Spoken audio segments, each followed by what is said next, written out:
Well, hello. I'm Marion Dorflinger. I know you know my name, but I like to say my name. Why do I like to say my name, you ask? Therein lies a tale. Okay, that's what you call an introduction. And with that particular introduction, it's usually the motif character that we call the wise old man that introduces his story that way, and then he pauses. And if somebody asks, will tell me the tale, or they don't go away, then he launches into his tale, and he knows you're going to listen all the way through. That's how it works in the stories.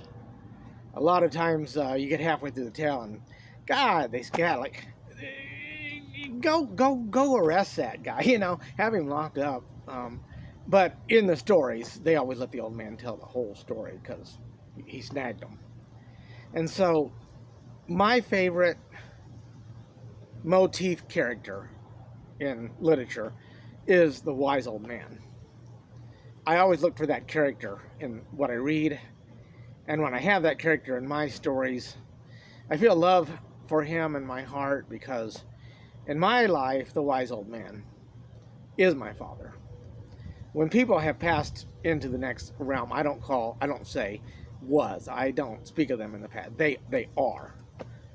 My favorite wise old man is my father. Yeah, thanks. He said, I'm proud of you. Yep, he always catches me by surprise. So, there are a lot of great motifs. And there is a female counterpart to the wise old man. And that's called the wise woman.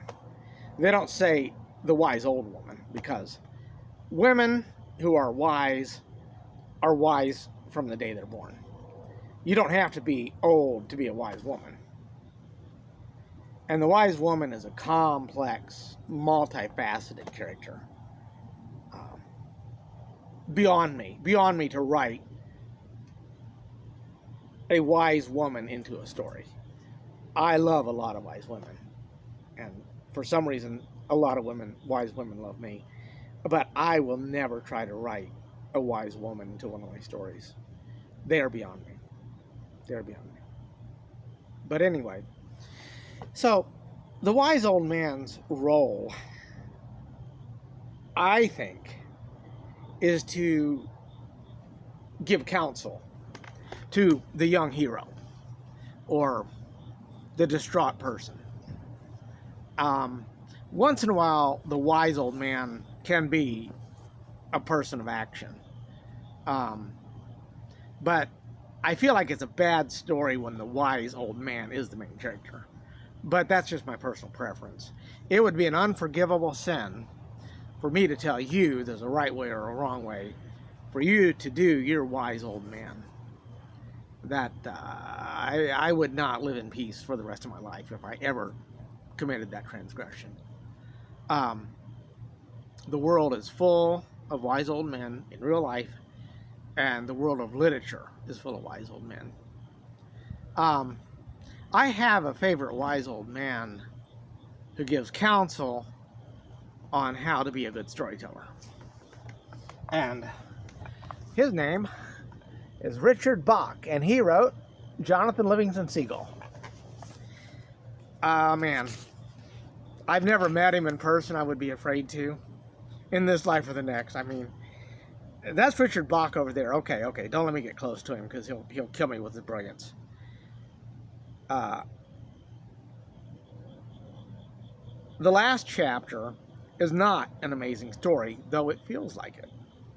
How do adventures simply appear in one's mind? Writers who love their work say that the mystery is part of the magic. No explanation. Imagination is an old soul. Someone whispers in the spirit, speaks softly of a bright world and the creatures there, with joys and sorrows, and despairs and victories. The tale finished and beautiful, except for the words. Writers swirl images to match the action they see Remember the dialogue from beginning to end.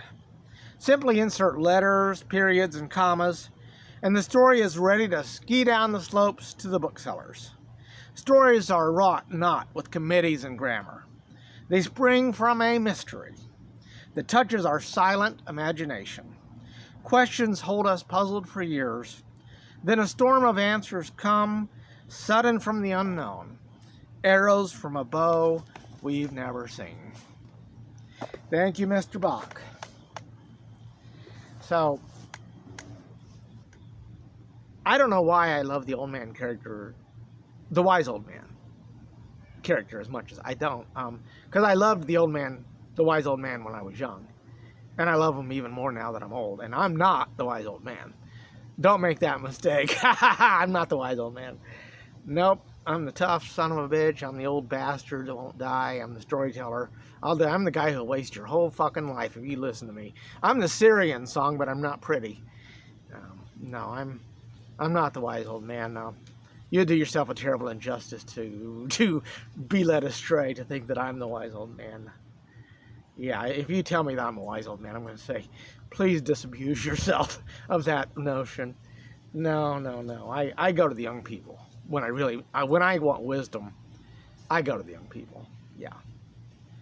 In my opinion, wise old men are easy to find in life. You look for the wise old man who seek the company and the counsel and cheer on and believe in and have faith in and see a better generation in the younger generation. I never want to be one of the old people that says, world's gone to hell, young people don't know. I don't want to hang out with those people. I don't want to hang out with the old people that sit around and talk about where they hurt or, bitch about the young people. The good old days. The good old days weren't the good old days. They're the good old days of nostalgia. They were harder than hell, and the days we're living in now are harder than that. And the young people living in these times are tougher, braver people than I was, than the World War II people were, than the Great Depression people, than the pioneers. No. This younger generation, they're living in a harder world with more courage and conviction and wisdom. They are the best. And the children born to them will be better than they. Every generation is born with the knowledge and wisdom to live in the times in which they are born. And the old do a disservice by insisting that the young do it in the old way. It's not that what you believed in when you were young is not true. It's just not true and applicable for these times. You don't need to be talking a Cold War talk in 2021. It's not that world. You don't need to worry about the bomb. No, it's a computer hacker now that can take you down. Yeah, it's all wrong that we elect older and older people for president, that we have old people on this. It's wrong, and it's stupid, and we'll learn. Well, I know a lot of old bastards won't learn until they're dead, and then they'll look down and say, shit, God, I should have got the fuck out of the way when I was 40. But they'll figure it out in 2 or 3 lifetimes. They'll be fine too. They'll come back, the younger people, and they'll be all right. It's okay. So I'll tell a story, a wise old man story from a Louis L'Amour book. Louis L'Amour, the character, the hero. This old man showed up out of nowhere. He was an old mountain man, and the hero was building a homestead in the mountains, and there were some outlaws that wandering around. The old man just showed up, and took a gang by surprise when they didn't know anybody was there, and saved him and hung out with him and got him through the bad times and disappeared.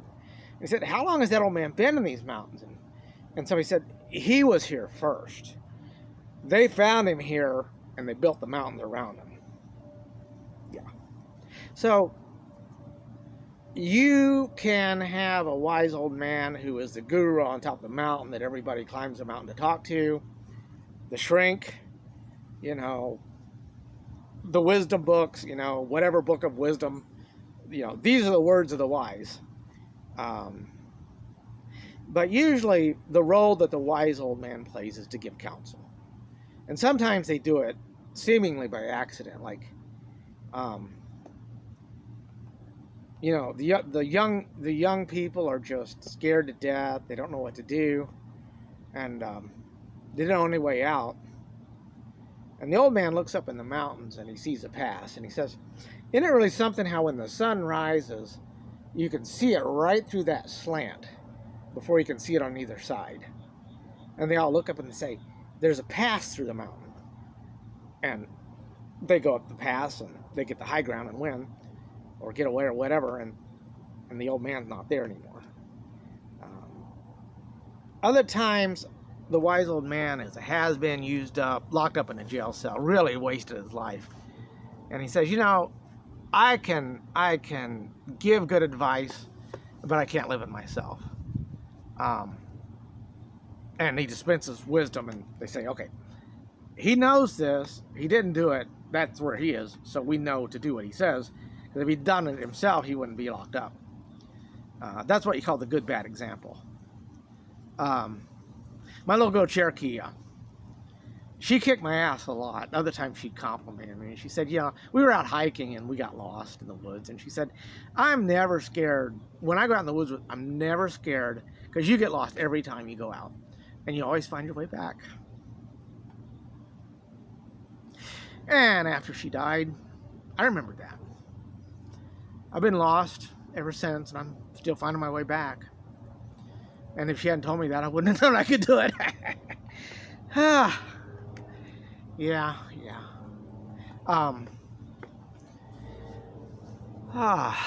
This is entertaining. I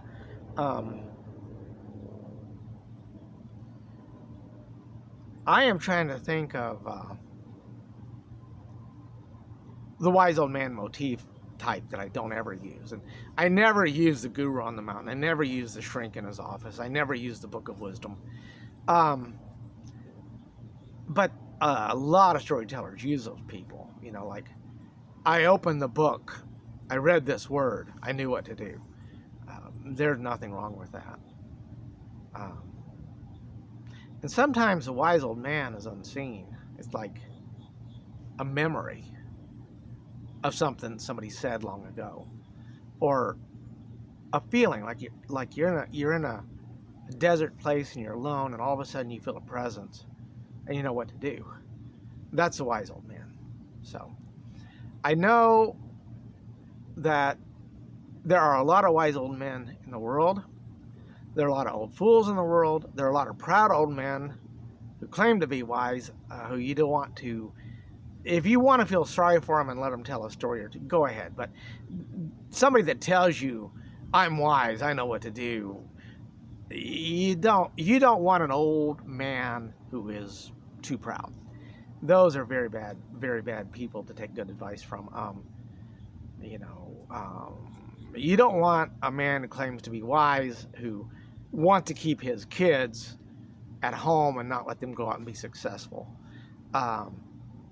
So there's an old man that claims to be wise, and the old man who pretends not to be wise and tricks you. And there's the old man that knows he's wise and doesn't say so, and when you come to him, he won't tell you what to do. He'll ask you a question, and you give the answer, and he says, okay, you know what to do. Because the wisest of the wise old men know that you have all the answers from the moment you're born or conceived or before that. And all you're waiting for is to hear the right question so you can give the answer. And if you want to be your own wise old man, ask yourself a lot of questions. You will be surprised how many answers you know. If you're honest and humble in the right way, if you have a teachable spirit, if you are welcoming to learn, even if it causes you cognitive dissonance, and you can handle that and not run away from it, you're pretty close to being your own wise person. And all you got to do is ask yourself the right question and give the honest answer, and then see if there's another question or a call to action. Okay, so once again, I love Richard Bach. I love Jonathan Livingston Seagull. I'll tell you what, I love Jonathan Livingston Seagull so much that I'm inspired to pick up my particular copy that I bought from thriftbooks.com. And in 2015, a grandmother and a grandfather bought this book, and for the grandson. And these are the words that they wrote. Connor, this book is one of my favorites. A bit advanced reading for your age,